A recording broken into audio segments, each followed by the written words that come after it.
Hey, what's up, everybody? Welcome back to the show. I wanted to take some time today to talk about the all-important topic of decision making. Specifically, how to make good decisions. Making good decisions is something we do constantly, and I did some research to find out just how many decisions we make on a daily basis. I found out that we make, on average, 35,000 decisions a day. Now, that's the total of unconscious and conscious decisions, because a lot of the decisions that we make are unconscious. We're on autopilot most of the time.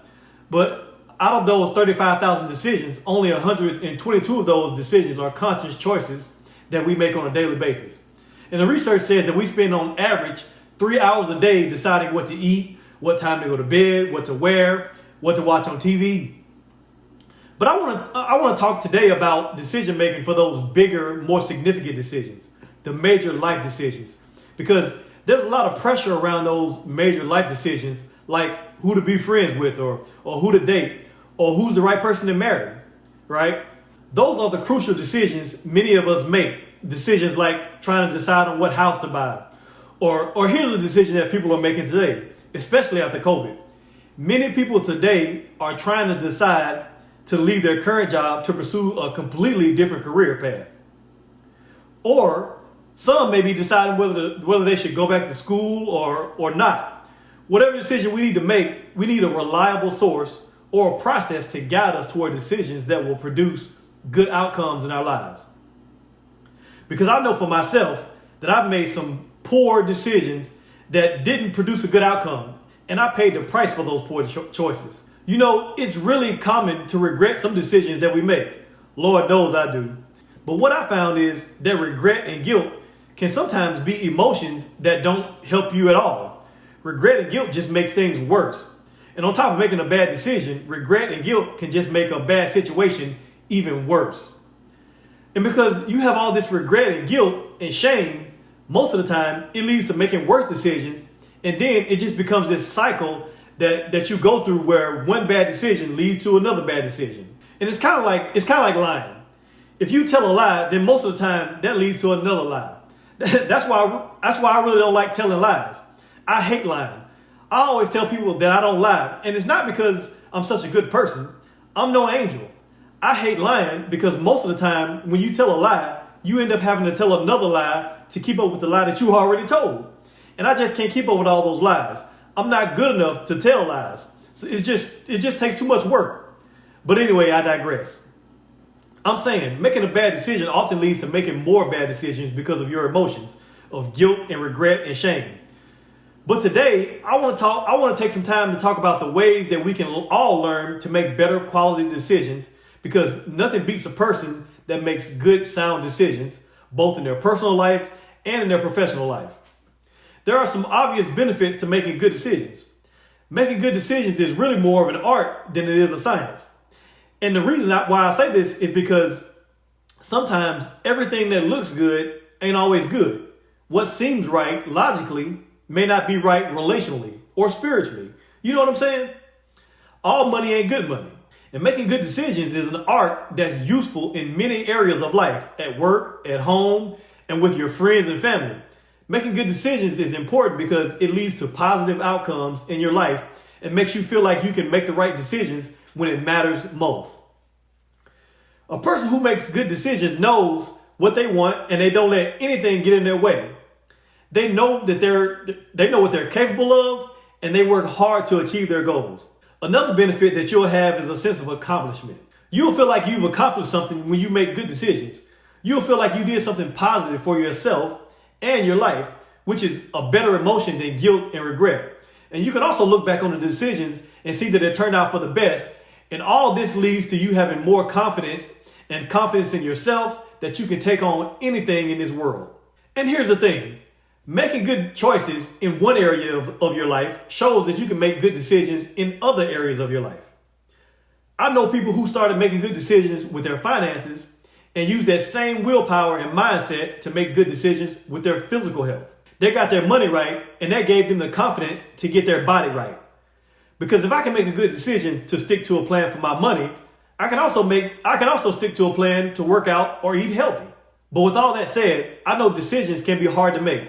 And even once we've made them, sometimes they can be hard to follow through on. So here's the thing. Whatever decision we need to make, we need a reliable process to guide us toward decisions that will produce good outcomes in our lives. So here's 3 things that you can do.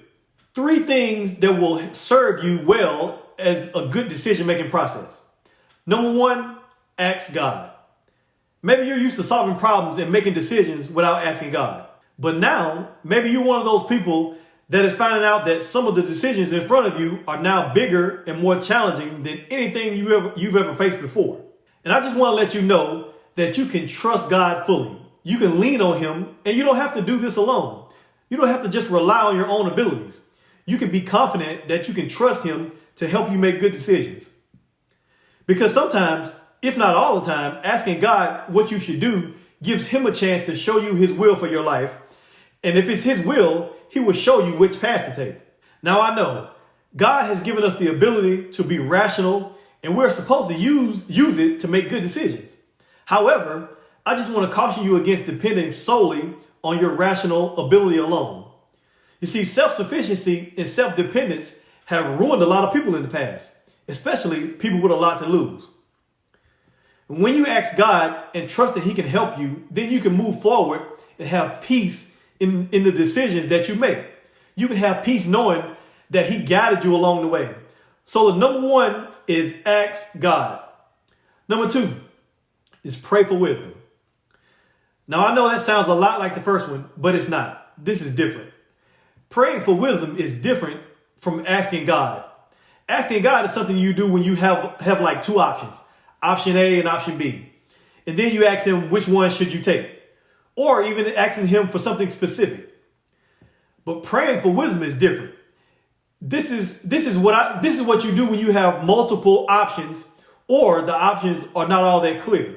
But wisdom is usually something that's not on people's wish list when they go to God.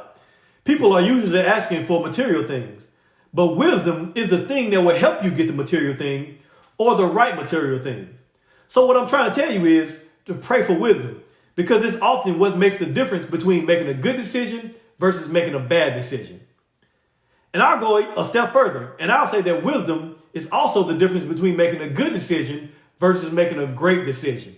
That's why I say pray for wisdom. Now, when you pray for wisdom, you will receive it. I believe that. And then you're making decisions as a wise person. You see, a wise person's judgment is what leads to success, because a wise person avoids acting recklessly or out of impulse. A wise person can identify the overall purpose of the decisions that they need to make, and they understand not to pick the option that takes them away from the overall purpose of whatever they're trying to accomplish. Here's probably the most important aspect of being a wise person. A wise person is open to correction and instruction. Now, what do I mean by correction and instruction? Now, this may not be popular, but a wise person does not mind being corrected if they are wise. Matter of fact, they love being corrected. You know why? Because opening yourself up to being corrected means that you're not interested in just looking smart, but you're interested in getting it right. Because nobody is right all the time. And so a wise person understands that. I'm not always right, and I open myself up to being wrong so that I can get the right answer. And that's the correction part. But also, the wise person is also open to instruction. They're not afraid to receive guidance. They don't let their ego get in the way of receiving sound guidance and direction in what they should do and how they should do it. They listen, which shows their humility, unlike an arrogant person who ends up making bad decisions because they're not humble enough to receive advice. So the wise show humility, and with instruction brings understanding. And understanding gives you the ability to correctly choose between the options that are before you. A person with understanding is not gullible and naive to bad information, which will definitely lead you to a bad decision. Because you cannot make good decisions with bad information.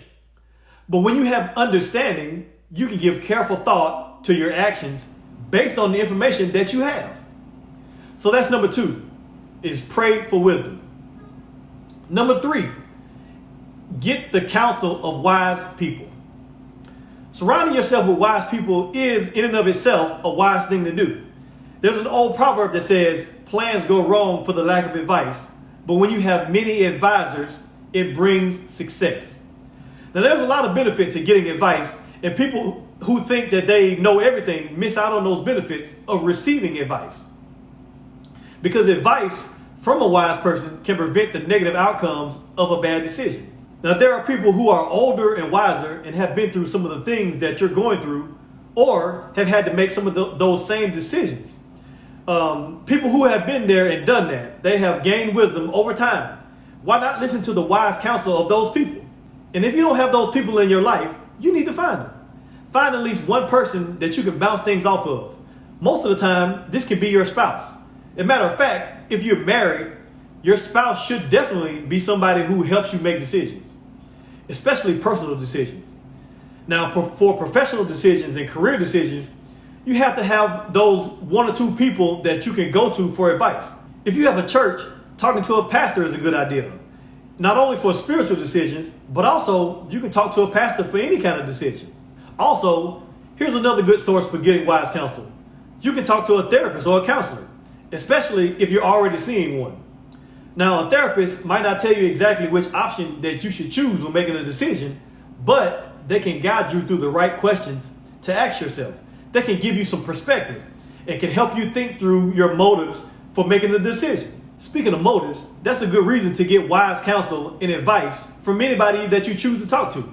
Because if you talk to somebody that's really wise and knows how to ask the right questions, they will ask you why you want to do this or why you want to do that, or what's the real reason why you want to choose that option over that option, right?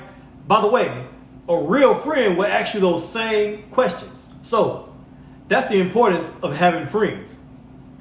Because sometimes, even when people choose to do what appears to be right, they can do it with the wrong motive, which in the end will end up being the wrong decision. But let me ask you this. Do you have a hard time asking people for advice? And if you do, why? Why do you have a hard time asking people for advice? Is it pride? Is it ego? I ain't gonna lie. I'm gonna be real with you. I struggle with this too. Even though I'm sitting here talking to you about this, I too have a hard time asking people for advice. But I'll admit, I know what it is. I know the reason why I have a hard time asking people for advice. I have a hard time asking people for advice because deep down inside, I don't want other people to know that I don't know what I'm doing. I don't want other people to know that I don't know something or that I'm not educated on something, which is ridiculous when you think about it, because nobody knows everything. We all need help with something at some point in our lives. And I'll tell you what, men are notorious for this. Most men have trouble asking for help. That's just the reality. For example, women are eager to go to marriage counseling. But when they try to get their husbands to go, it takes an act of Congress to get them to go. Why? Because of pride and ego. He does not want anyone to know that he has problems or that he doesn't know what he's doing. So I'm just saying, you have to get over yourself. Don't let your pride and ego stop you from making wise decisions, because the wise person seeks advice from other people before acting on a decision. And when you have an abundance of counselors that you can go to, this will ensure that any foolish decisions are noticed and prevented. And when I say an abundance of counselors, meaning people that you can go to for advice, I'm talking about having an abundance of people for every area of your life, because one person can't give you advice on everything. If you need help with financial decisions, go to a financial advisor. If you need help with physical health, go to a physical fitness expert or a nutritionist. If you need help with mental health, go to a therapist. These are all ways that you can have an abundance of counselors. The difference between success and failure is often found in those who plan and make decisions with or without counsel. And when you pray for wisdom and then you receive wisdom, you'll come to understand that other people have wisdom too. And you can let them help you. And when you make a final decision, you're making a decision that will affect the rest of your life in one way or another. So you're not just choosing between two options. You're deciding on how you want your life to go. So when you make a good decision, you'll feel the positive emotions coming from it, and your life improves in every way. And so maybe you need help with some life decisions. Maybe you need some guidance with personal and professional decisions.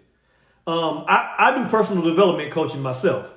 And so working with a coach not only helps you with those big decisions, but it gives you the ability to tap into your full potential. So if you're struggling to close the gap between where you are now and where you want to be, coaching can help you get there. My goal as a coach is to help you feel more empowered by building up your confidence to help you make those big life decisions.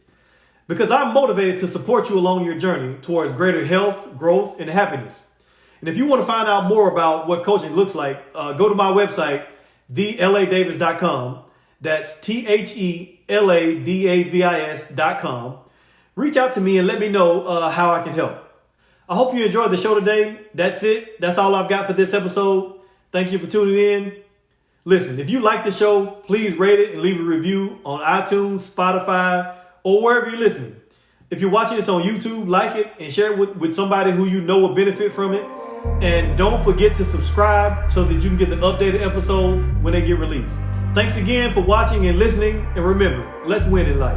And to do that, you got to keep a growth state of mind. I'm L.A. Davis, and I'll catch you on the next episode.